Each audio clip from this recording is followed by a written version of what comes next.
halage no pu do we ti po ko pu ti pa ke le do pu wa ti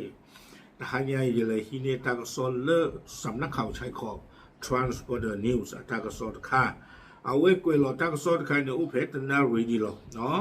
a ta ko so khu to ni kwe lo ba daจิจาอีเตเวดาเล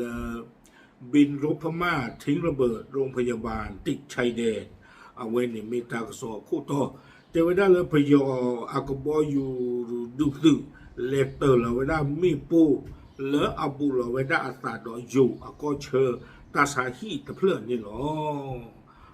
เอาไว้นี่ไม่เวลาตากระสอคู่ต่อระหว่างยอกโลเนาะตาที่ตากลุ่นใครนี่ transporter news กุยเวลากองทัพพม่าทิ้งระเบิดสถานพยาบาลเชียดแดนไทยผู้ป่วยหนีกระเจิงนายกอบต.แม่สามแลบวอนรัฐบาลไทยเร่งเจรจาแนะจัดเซฟโซนพื้นที่ชายแดนเอาไว้นี่ไม่เวลาตากระสอคู่โตพละเจเวดาเลไปยอกบอยู่เฮตเตอร์แล้วเวลามีปูเลตาชาฮีลาบูลตาดอยู่อก็เชิดเพลว่าเทวดาบ้านละมือขิมนาเนี่ยว่าโชกีจี้ละมือขิมนา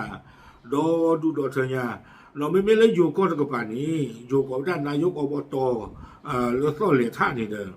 เอาเวคือเท่าเวลาเลยอยู่บนดูนี่เทวตั้งใจจักตัวใครเนี่ยเกลือบ้านเลยเอาไว้อยู่กับบ้านเลยเจ็ดก็ได้ไปยอลีอาจจะยับโลอาลีหมอเทวดาไม่ที่นี้นายกอบตเลยซ่อเลท่านี่เทวดาเกลือบ้านเลยปกบ้านดูอุทเวดาเซฟโซนเลยที่เชก็เชิญเลยกันยอก็ตะกปานี่หรอแต่ก็สอดใครเนี่ยเวกุยเวดาอาดาตาตะกี้เนาะบ้าขาดนายกอบตเลยไม่สำเร็จตะกะอัตปาพลาหรอกอาคูตาตอนนี้เดียพาเปียกว่าเคยนี่อัตปาพลาสินพานี่เดเมตาหนูเปิลนาเปิลตาเกลอาเกลเราเลยกันยอก็ตะกปาลอที่ลอเชมุนโนหรอโดเมตาปาพลาตะคาเลเก็บหรือเก็บพูดหรือเปล่ายอก็ตุ่มมาสิก่อนหรอตั้งซ้อนนี่กุยเวดาสุเมียเทวดาเพมันนาบ้าเวดาเพผ่าพอมึงต่อรอเพตะชีตะซอผ่าพอมึงหนึ่งเราเล่นตะชีคีตอนนี่เท่านั้นรอเทวดาเราไปยอก็บ่อยู่ดื้อซื่อนี่นะเฮเตอร์เราเวดามีปูเคลคีเพลเลตาชาฮีก็เวดาเพสวออุมิท่าเนาะเลยเอาอู้ไปได้เลยอยู่ดอกกันยออาก็เชิดตะกปานี่ตะขอดูว่าเลยไว้ได้สาดอุทยานแห่งชาติสารวินเลยอยู่ก็ตะกปาก็ไว้ได้สารวิน National Park เลยก็เลยท่าสมเมยเนาะเลยซูเมยท่าไม่ห้องสอนอัตาเบอร์กวยไว้ได้ซูเมยาอย่างไรก็ตามระเบิดได้ลงผิดเป้าหมายแต่แรงสั่นสะเทือนทำให้หลังคาและฝาของสถานพยาบาลได้รับความเสียหายเทวดาตาเล็กเกลอมีปูตบลอนใหญ่โกเนี่ยเทวดาตาบ้าผาเคอร์เวดาเป็นตาชาฮีบาเนาะตาเนี่ยตะปลีอาซาบาชาตนากีเทวดาคอพลเลยมีปูอากาโคอาโคนี่เด้อเทวดาเลยตาชาฮีอากาปานี่ห่างหัวเวดานี่หรอกวยเวดาสุเมียขณะที่ผู้ป่วยได้ถูกลำเลียงไปอยู่ในพื้นที่ปลอดภัยแล้วก่อนหน้านั้นเนื่องจากเครื่องบินรบของพม่าได้บินวนอยู่บริเวณนี้หลายรอบตั้งแต่ช่วงหัวค่ำเทวดาเลยไม่เลป่าโชกิชาบอสิทธานี่เด้อบาตาสึลอสึเกลกุยอาสึเวสิทธาโชเลไปยอกเฮเตอร์หลอมีปูดิบาอาคาบ้านเมืองโคตรอะไรนี้เทวดาจะคือเลไปยออากบอยู่เฮเตอร์หลอมีปูมานี่แต่ก็ซอกวยพลาวดาเลยอาเฮชคาตาเลตาคิโลโยจานี่ตบลืบลอยาเทวดาอาคนนี่พาเลยอู้เพนนี่สิพานี่สิญาตาอุสาหรอตัวเมื่อเลยไปอยู่ให้ชาตาจิใจบลอนี่คือแกเห็นมาตาหรออาคนแต่ตอนนี้เนาะดาวไรมาพาเลยนี่พานี่ก็สิญาชูเวดาสเปเชียลหรออาคนนี่ก็รอสุกุยเวดาว่าโชกีชาบอสิพาเลยตาลอกาโดนที่ตัวเนื้อปานี่ยาเวดาส่วนนี้น่ะมือนาคอนี่เฮเกอร์เราเวดาพยากับยาคนคีเพลปราซีเทวดาเนาะเวลาเนี่ยเทวดาอย่างไรก็ตามมีผู้ป่วยสูงอายุรายหนึ่งซึ่งเพิ่งเข้ามารักษาตัวมีอาการตกใจและเสียชีวิตจากเหตุการณ์ทิ้งระเบิดครั้งนี้เทวดาจะมีกิจลาลีตะปูดอตาซีบานาตะปูดอตาซีบานาจิใจเทวดาปราโชเกอาสาปราลีอุตกา no apo he kusaya blasa phe ta cha hi de phlo ni lo a phu ba sa do mi pola lo te de weda a kho ni de khoplo le we phu ba sa chu na ko de ta cha ta kha la lo no le phu ba sa de ni ba di sa ta cha tin ba ni a kho de phu ba sa do mu ni de a we si weda le pe yo to lo mi po tablo nyai ni loเอาไว้จะไม่ลาบ้านเราไม่โปกีมาเนาะจะไม่ลาบ้านเราไม่โปกีมาอับพื้บ้าสาวด้วยเนี่ยนะอักดีเนี่ยหรอแกบ้ากันเราตั้งที่ตั้งตัวใครเลอซ่อนเหลือท่านายกอบตมีไว้ได้เลยพงพิพัฒน์มีเบนชมาศเอาไว้ป่าพลาโทเวด้าจิตใจอีเทวดาการที่ทหารพม่าทิ้งระเบิดที่สถานพยาบาลครั้งนี้เป็นเรื่องที่ควรถูกประณามเพราะไม่มีที่ไหนเขาทำกันที่สำคัญสถานพยาบาลแห่งนี้นอกจากเป็นพื้นที่รักษาผู้ป่วยแล้วยังเป็นพื้นที่พักฟื้นและรอส่งตัวในกรณีผู้ป่วยไร้แรงข้ามมารักษาตัวฝั่งไทยสุเมียนตั้งกระโซตะไคร้สุเมียนในดาวเวก็กล้วยไว้ด้านบ้าขาดอนายกอบตหรือซ่อนเลท่าอัตาป่าพลาเคนเลยหรอเนาะเอาเวเจเวด้าไปยออัตาเฮตโตลไม่ปูจิจาเนี่ยเกิดบ้านเลยปกบ้านทอดาสุเวสิผ้าบ้านดูคนแต่เลยตาเลตามมาจิใจเนี่ยปวดมาไว้หน้าบ้านเนาะวิบล้อเนี่ยเอาเวเจเวด้าตาชาฮิตเพลย์นี่มุกมทันทีเลยอุมิท่าตาชาฮินี่เจเวด้ามีตาชาฮิตเพลย์เลยตุ้นโลเวด้าปลาชูปลาชาเลยจะคือได้เฮคนเลยอยู่ก้อนที่บาติผ้าเขามีเกล้อตามมาเจอเลยอยู่ก้อนดูมาวิบล้อเนี่ยกวยกดเวด้าเจเวด้าน่ากังวลมากเพราะพื้นที่บริเวณที่ทิ้งระเบิดเป็นชายแดนติดกับบ้านเราการทิ้งระเบิดแบบหวานแหและไม่มีเป้าหมายเช่นนี้น่ากลัวว่าสักวันจะพลาดมาถึงฝั่งไทยเนาะเอาไว้นี่นายกอบตเอาไว้เตกระโดเวด้าเจจาอีเจเวด้าเลยเจเวไปยออัตาเฮเตอร์เราไว้ได้ไม่โปลทิเชก็เชอจะใจนี่ไม่ตาเฮเตอร์เราไม่โปที่ตัวเราป่าหืบกันหรออัตาไปยุ่งหลอที่หลอเชดโอ้บาเจเวอาโคตรตอนนี้เอาไว้บ้ายุ่งไว้ได้เลยมุตนีเนี่ยอัตาหัตเตอร์เราน่าจีน่าจุ่มไม่โปอย่างนี้แกเห็นหลอเตะว่าผู้ลุยโยกวิบล้อเนี่ยเวเจไม่ได้ใจผมคิดว่าเรื่องนี้รัฐบาลควรมีมาตรการออกมาตักเตือนทหารพม่าด้วยที่ผ่านมาสถานพยาบาลแห่งนี้ช่วยแบ่งภาระสถานพยาบาลฝั่งไทยได้มากเพราะสามารถรองรับผู้ป่วยได้ระดับหนึ่งและไม่ต้องข้ามมารักษาตัวฝั่งไทยในพงพิพัฒน์กล่าวเนาะนายกอบตเวเตกระโดเวด้าจิจาอีตั้งเรื่องประโยชน์สุเฮเตอร์เราไม่ปูบุรุษแต่ที่เชื่อก็เชิญดอกการดีบาเตอร์เราไม่ได้เลยถ้าชาฮิปูจิใจนี้แล้วอยู่ตรงกับนี้แต่ไม่ได้เกลือบ้านเหลือกับบ้านที่เป็นโลไม่ได้ไปยอซื้อหนอบ้านดูคนอะไร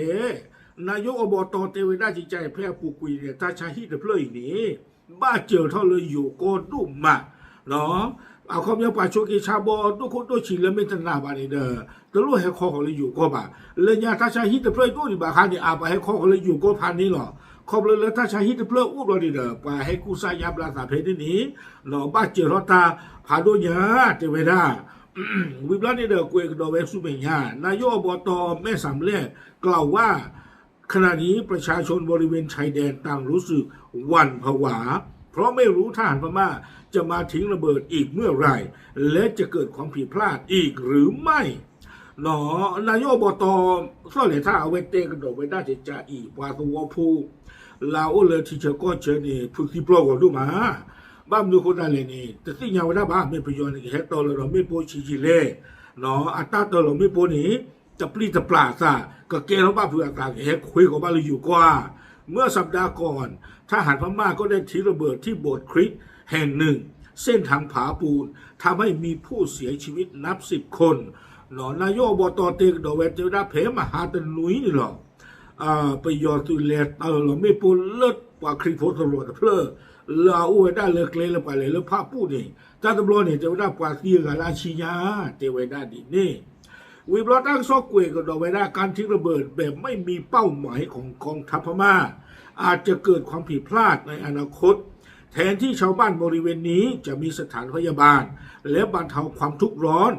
และไม่ต้องเข้ามาประเทศไทย แต่กองทัพพม่ากลับทำลายในอนาคตอาจจะ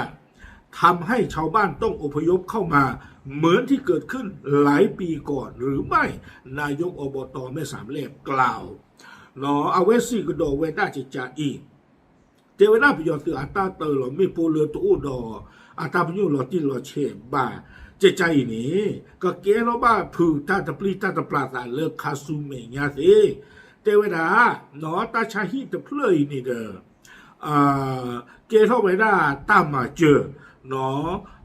บ้าเปิดเตจเลยบ้าเจอเราตาเลยอยู่ก็เอาก็ผ่านดูยาบ้าชาตินากีใคร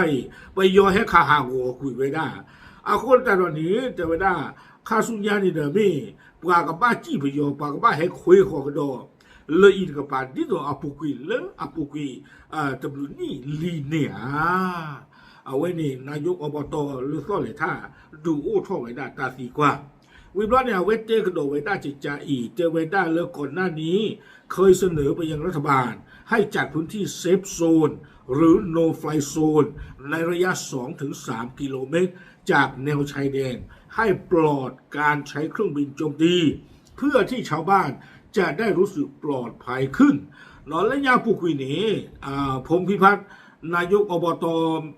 ซ่อเหลียท่าไงแต่เวลาเรื่องยาเนี่ยตาปฏิท่อ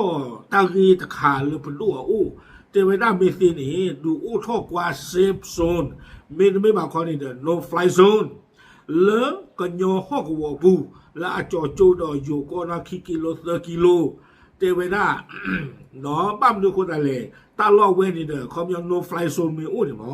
ไปยอดสู่เดเฮตเตอร์แล้วตั้งซีจิบาอาคนนี่เด้อปัสสาวะผู้สิ้นผ้าเด้อกูบ้าเวด้า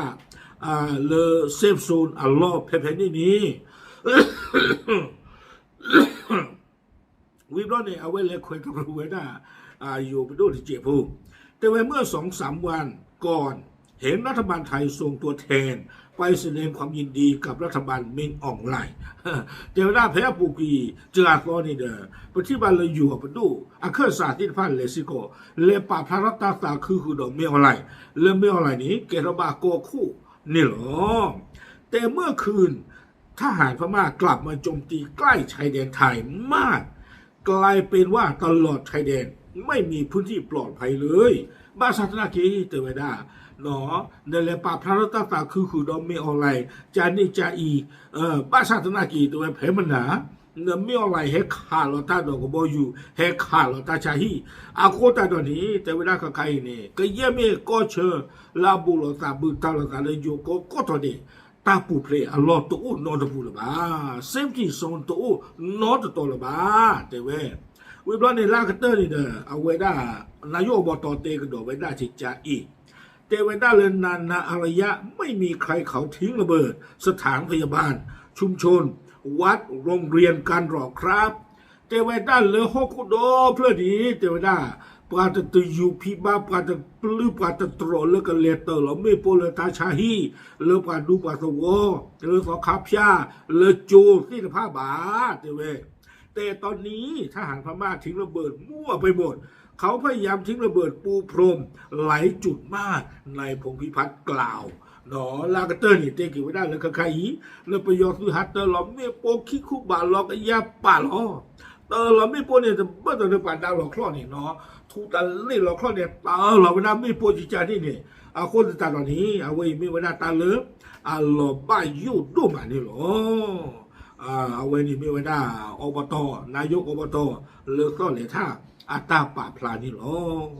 เด้อถ้าดูถ้าพูดมาหรอนายกอบต